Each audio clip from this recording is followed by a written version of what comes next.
Halo, Assalamualaikum warahmatullahi wabarakatuh. Jumpa lagi dengan saya, Freddy Sudaryanto, di channel YouTube-nya Freddy Sudaryanto Sport, pasti seputar kasus Jawa. Subang, malam ini saya akan coba melansir dari salah satu media, yaitu portal majalengka.com, pikiranrakyat.com. Judulnya adalah Kasus Subang Selesai.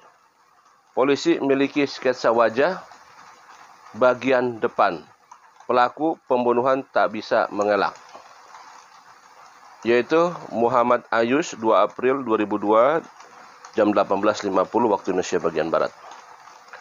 Baik, saya bacakan ya, biar tidak jadi masalah nantinya. Portal Majalengka. Saya bacakan. Kasus pembunuhan ibu dan anak di Subang segera selesai dan akan diumumkan dalam waktu dekat. Polisi diyakini, ini perkataan, polisi diyakini memiliki sketsa wajah pelaku bagian depan, sehingga pelaku pembunuhan tak bisa mengelak. Terkait sketsa wajah pelaku sendiri merupakan bukti kuat untuk mengungkap siapa sebenarnya pembunuh ibu dan anak di Subang. Nah, ini coba ulangi lagi ya. Polisi diyakini memiliki sketsa wajah pelaku bagian depan. Berarti kalau kata lihat dari kosa bahasanya adalah polisi diyakini, berarti seolah-olah bahwa ada orang yang meyakinkan bahwa polisi punya sketsa wajah pelaku bagian depan. Nah, kalau lihat ini memang gini, kita mendapatkan sketsa wajah waktu pertama kali yang bagian belakang dan samping itu hasil daripada press release dari pihak kepolisian, dari Polda Jabar. Dan itu kita lihat sketsa wajahnya tampak belakang dan samping. Kalau misalkan sekarang disinyalir bahwa ini dari salah satu media mengatakan bahwa polisi diyakini memiliki sketsa wajah pelaku bagian depan. Kalaupun nanti misalkan kalau memang benar apa adanya bahwa polisi mempunyai sketsa bagian depan, barangkali akan diumumkan oleh pihak kepolisian ya. Tapi juga apakah ada kemungkinan bisa disampaikan dan ada kemungkinan juga tidak disampaikan, karena memang kalau memang bagian depan dan kalau sudah diyakini bahwa itu bagian dari saksi, saya kira itu sudah jelas ya. Kalau kita misalkan bagian depan ya tinggal dicocokkan dengan saksi yang sudah terperiksa, dan itu sangat mudah ya. Kan permasalahannya kita kan dari samping ya, itu yang perlu. Kalau masih bagian depan truk sudah nggak bisa diragukan lagi. Kalau dari depan udah pasti kelihatan dan jelas seperti itu. Baik, saya lanjut lagi ya. Saksi kunci yang merupakan suami dan ayah korban, yaitu Bapak Yosef, mengaku mengenal dengan sketsa wajah yang sudah dirilis polisi. Nah, ini sangat bagus sekali kalau misalkan Pak Yosef memang, ini nggak tahu benar apa enggak ya, karena ini saya dapat dari portal majalengka.com. Apakah ini akurat beritanya ya? Tapi ini yang disampaikannya adalah saksi kunci yang merupakan suami dan ayah korban Yosef mengaku mengenal sketsa wajah yang sudah dirilis polisi. Ya, sebenarnya begini. Kalau misalkan dari tampak samping dan belakang sudah bisa mengenal, apalagi kalau misalkan tampak depan ya, udah jelas pasti. Sebenarnya Pak Yosef sudah ingin segera mengatakan kepada publik tentang kecurigaannya tersebut. Tapi pengacara Yosef Rohman mengungkapkan dirinya masih menahan Pak Yosef untuk tidak mengungkap ke publik. Sebenarnya begini, menahan Yosef untuk tidak mengungkap ke publik, sebenarnya nggak usah diungkap ke publik ya. Ya, sebenarnya tinggal disampaikan saja kepada pihak penyidik dan kepolisian. Pak Rohman menegaskan pihaknya tidak akan mengungkap sosok itu sebelum pihak kepolisian merilisnya. Ya, sekali lagi kalau misalkan tadi dinyatakan bahwa kalau diyakini bahwa pihak kepolisian sudah mendapatkan sketsa wajah bagian depan, dan ini kalau memang nyata ya, kalau memang apa adanya dan benar, maka ini adalah sebenarnya titik daripada pengungkapan kasus. Ya sudah jelas kalau tampak muka depan kan akan jelas terlihat seperti itu. Nah, permasalahannya apakah benar apa tidak ini? Karena kata-katanya kan tadi masih diyakini.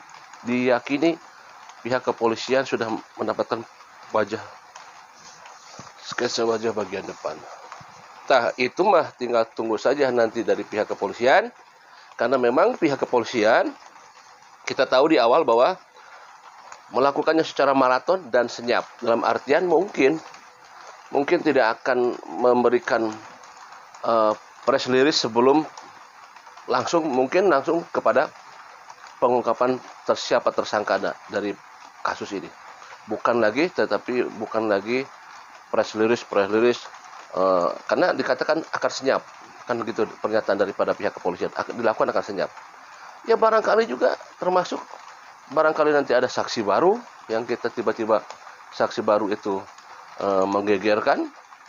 Kemudian juga mungkin siapa tahu ada juga barang bukti juga yang akan menggegerkan, termasuk juga adanya sketsa wajah yang tiba-tiba muncul